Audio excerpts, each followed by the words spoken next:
You are about to enjoy a production of the Ella Wellness Network. This is Wellness Fixes the Pod. I'm your host, Dr. Kelsey Vick, and we are about to get hotter and smarter in 5. Let's get into it.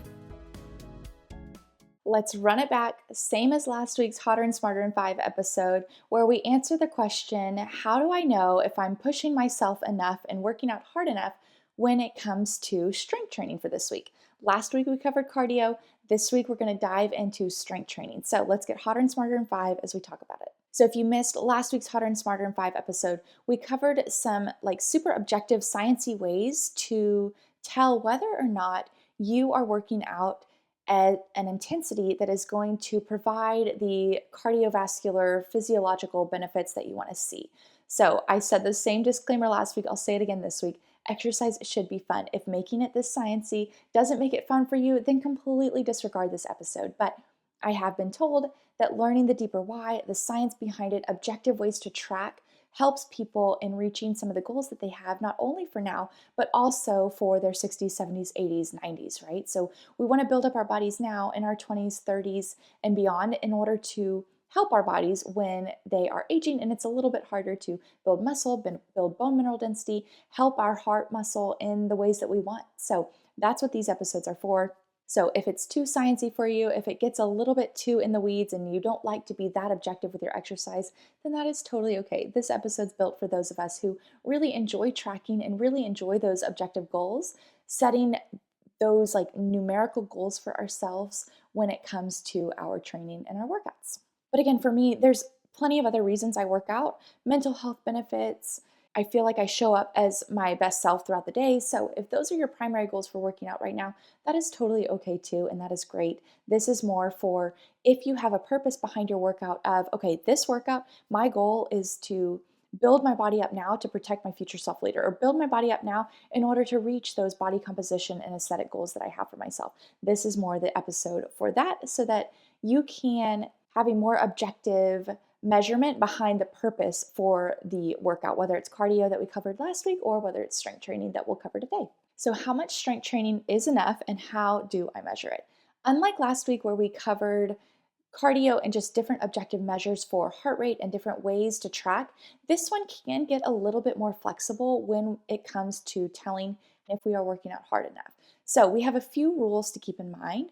The first rule is we want to be able to reach muscular fatigue during our strength training workouts. And from an umbrella standpoint, the reasoning for this is that we want to provide enough of a stimulus in order for our body to build more muscle to that area so that we can handle that stimulus even better the next time. So that stimulus being strength training, right? If we're lifting, 10 pounds for 10 reps or so, our body is going to sense that and be like, oh, especially in the recovery process, it's going to be like, okay, we broke down some of those muscle fibers as we were lifting that weight. Now we need to send more resources to that area, more mind-body connections, right? More neuromuscular connections to that area so that we can be better prepared to lift that weight the next time.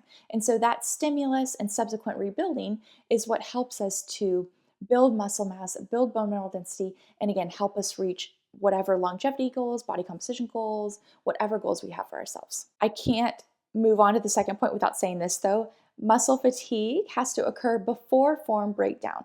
Again, my little physical therapist heart would be remiss if she didn't say this, but I don't want your form to be compromised in order to reach muscular fatigue. So if you do not reach muscular fatigue prior to form breakdown, then maybe we need to lower the weight. Maybe we need to lower the weight, increase the repetitions in some way, just so we're able to have proper form as we're lifting the weight, because proper form is what's going to target the right muscle in order to provide that stimulus. So if you're having some of these compensations throughout the movement, but you're reaching this fatigue in sort of a roundabout way, I'd rather you reach that fatigue point prior to your form breakdown. And then the second rule talks about progression. So how do we know when to progress? How do we know to elevate that stimulus again in order to create those same results? Because once we're at that 10-pound weights for bicep curls for 10 reps, our body is going to be better at handling that over time.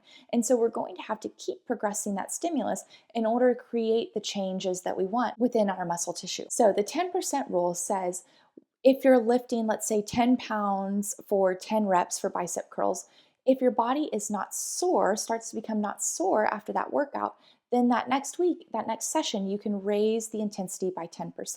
And that intensity can be in the form of weight or in the form of repetitions. So for that bicep curl, if we're lifting 10 pounds for 10 reps, the next week we can increase that weight to, let's say, 11 pounds, or we can increase the repetitions from 10 to 11. So in some way, you're going to increase the intensity by 10%.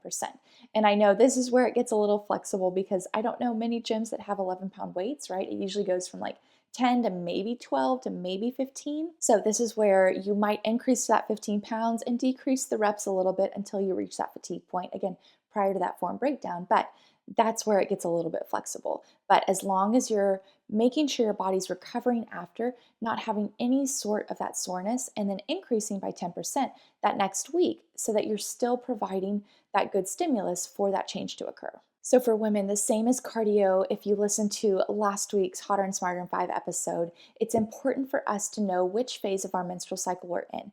Because just like when we're doing our cardiovascular training, our strength training, recovery and our ability to handle the loads that we're putting on our body is influenced by our hormonal profile during each phase of our menstrual cycle. So it's important to compare follicular workouts to follicular workouts and luteal phase workouts to luteal phase workouts so that we're not getting frustrated with our lack of progress. Because our follicular phase, our body is going to be primed, ready for those loads, for that recovery after. We might experience less soreness and we might think, hey, our body's ready to progress. But then we get to our luteal phase during that same cycle, maybe 7 days later, and we're like, dang, I can't lift this weight as much. And that's okay, because in that luteal phase, our body is not as prepped and primed for that load, and definitely not prepped and primed as well for that recovery. So, hot tip, compare follicular to follicular and luteal to luteal. Don't try and compare your workout on day 7 to your workout on day 23 because it can look drastically different based on what phase we are in our menstrual cycle. So I know that was a lot. If you missed the cardio episode last week, I highly recommend you check that one out because if you made it this far in this episode, I imagine that you're like me and like to have those objective measures. But I might need to do a longer episode on this because I could talk about this all day, and I think it's so fun to be able to track improvement and track progress, and having these measurements and these tips in mind really helps when it comes to my own training and longevity goals. So I hope you enjoyed this episode. We're now all a little hotter and smarter now that we know how to push ourselves during our strength training, how much is enough when it comes to strength training, and how to progress in our own strength training routines.